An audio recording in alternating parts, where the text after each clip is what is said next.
Guys, alam nyo ba ang nipa dito sa amin? Dito kami kumukuha ng ginagawang suka. Ang bunga nito guys, yun yung nagagawang suka, yung katas nito. Tulad niyang bunga na yan, puputulin yan. Para maging yung sasangkutin nila para magkaroon ng katas. At yung nagiging suka.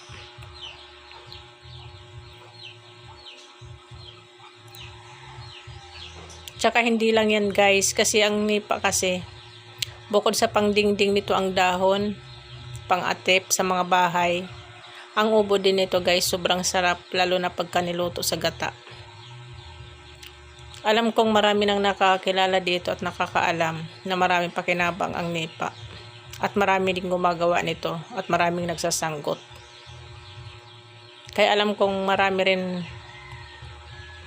may alam nito na masarap talaga ang suka ng nipa. Alam nyo guys, doon sa probinsya namin sa Samar, pangunahin doon na pinagkukuhanan ng suka, ang suka ng niyog, yung tuba kung tawagin. Akala ko noon, yun lang yung pwedeng gawing suka, ang tuba ng niyog.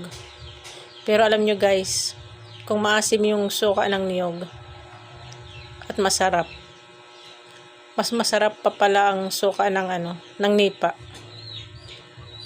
Bukod sa masarap, sobrang asim talaga ng suka ng nipa at malinamnam. Akala ko nga nung una may timpla na yung yung suka ng nipa.